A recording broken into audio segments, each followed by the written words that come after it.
Florida has launched 2 lawsuits that aim directly at Nutaku, a massive hub for anime games, and SegPay, a payment processor known for serving adult platforms. Then we have Brazil enacts age verification law mandating digital ID.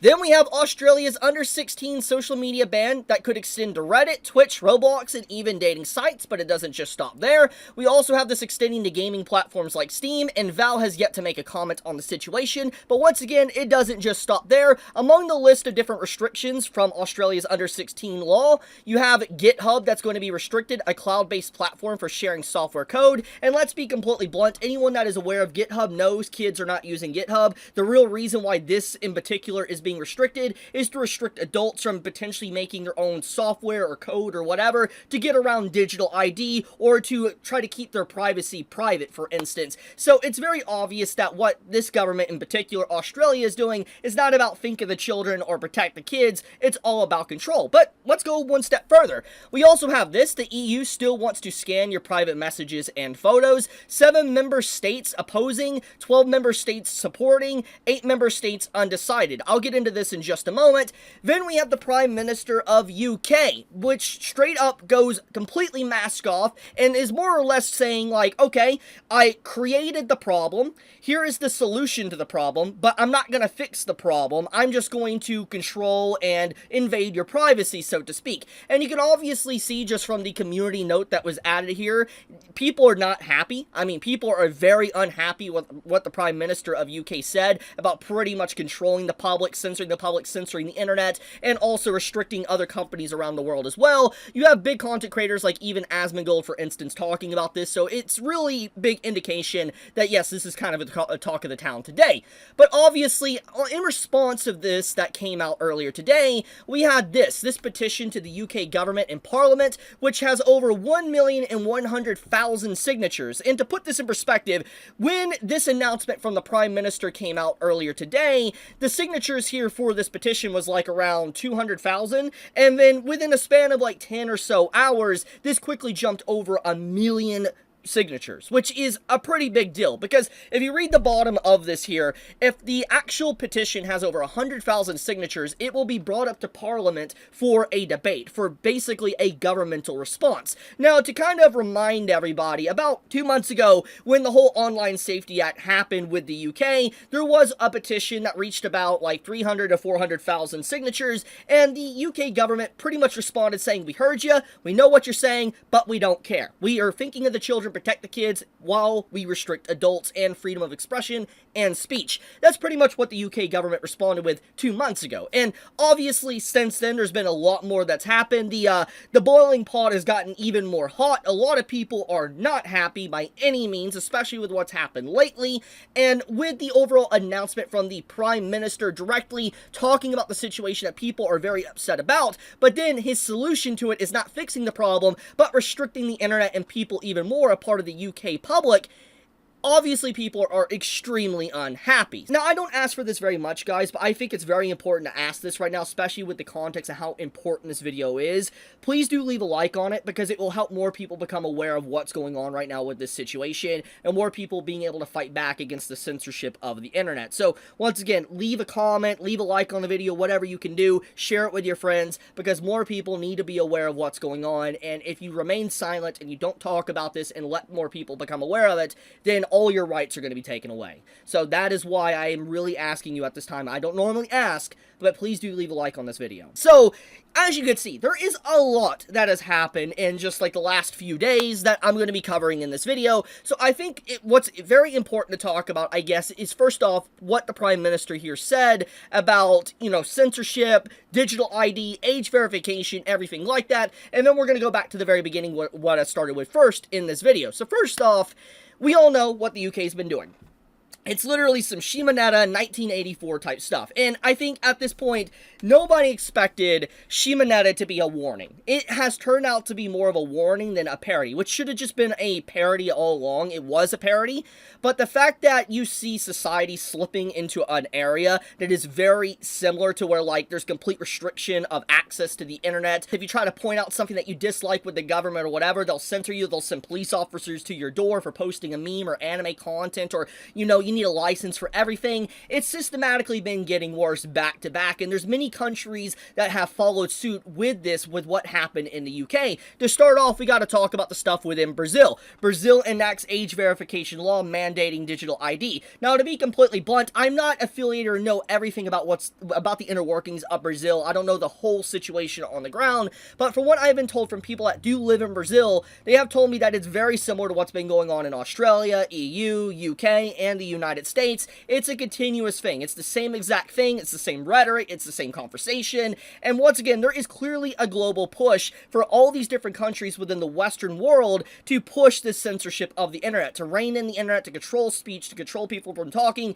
to control expression through art or media, whatever. There's clearly an initiative and a push to censor everything. And obviously this story is continuing. It's getting worse and worse by the day, and it's legitimately horrifying. It's sad to see still not a lot of people talking about this as much as they actually should at this point, because it is very important to bring this to light, which is why I'm bringing this to light. Even if I don't know the full understanding of everything going on, I feel like people that live in Brazil should be made aware of this, because this is something relatively recent. As you can see, this post was on September 22nd, only a few days ago. This is a relatively new article. This isn't something that came out months ago or even a year ago or years ago. This came out only a few days ago. So this is relatively recent. So if you're someone in Brazil and all that, you know, that was unaware of this, I'm glad I could bring this to your attention. Which, let's move into the next one. Australia's under 16 social media ban. So Australia's social media ban is pretty bad for a lot of reasons. First off, it is already passed. It's coming into law. There is legitimately at this point, I don't think there's anything that the Australian citizens really can do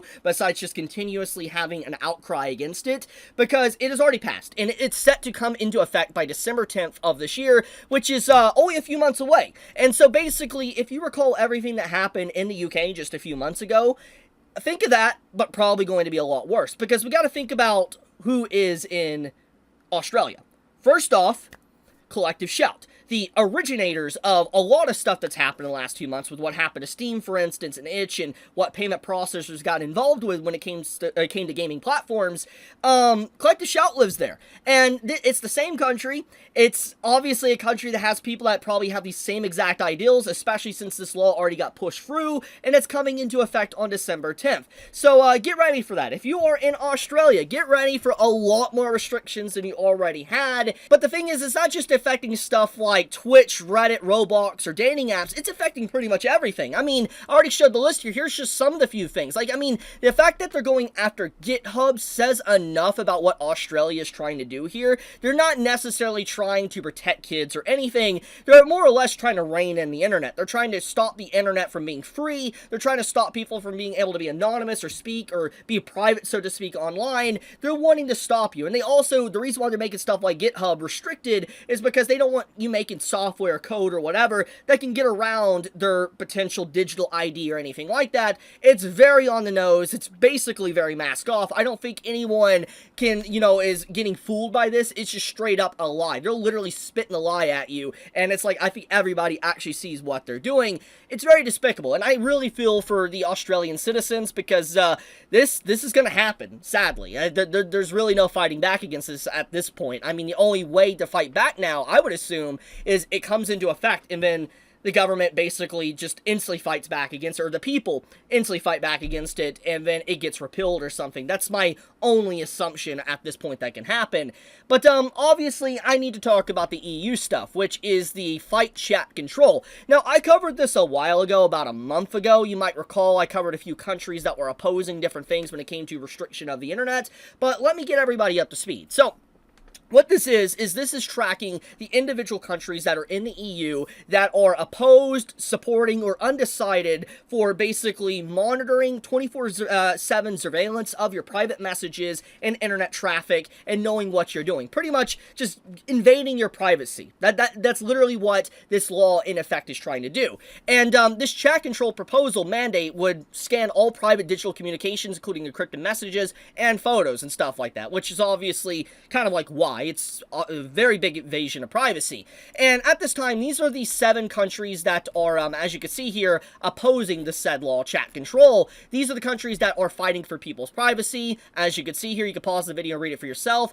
But I'm glad to see Poland here, actually. I'm very happy to see that. But if you recall, when I last covered this, Germany and Belgium was actually a part of the opposed side. But they are no longer a part of the opposed side. They are on the undecided side. And I think that's pretty sad to see and very concerning, because Germany's obviously a pretty big country, and the fact that it went straight up to undecided from opposing should be a big red flag, because when you take a look at the countries here that's still undecided, there is some big countries here, yeah, but the fact that you have most of the actual massive, big countries within the EU already on supporting should concern everyone. So I think that this is legitimately just absolutely horrible, and I'm just making sure everybody is aware of this. Now, there is, like, some information here, like, if you click, let's say, on a, you click on a random thing, they have links to the government email, how you can call them and stuff, and talk about the situation. This is a very nice site that will allow you to figure out and contact your local representative. I'll link this in the description for those that want to call their form of government or whatever to stop their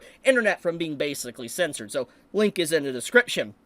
But let's move on to the next thing. So now we need to talk about Florida suing adult game platform and payment processor over alleged violations of state digital age verification law.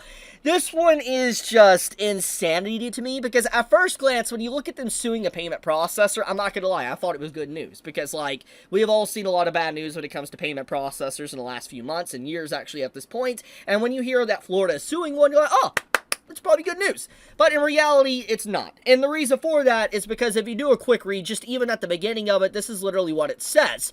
Florida has launched 2 lawsuits that aim directly at Nutaku, a massive hub for anime games, and SegPay, a payment processor known for serving adult platforms. So basically, Florida is suing a payment processor that actually allows adult content, that doesn't get in the way from legal purchases. Florida is suing that. They're suing that type of payment processor, which is, okay. The one payment processor that is trying to allow people to use their money freely and legally is being sued for that, which is, some pretty wild stuff. But then also you have an adult gaming platform, which houses anime games, adult games, etc., is also getting a lawsuit against it. I'm just like, oh my goodness, dude. We live in a clown world.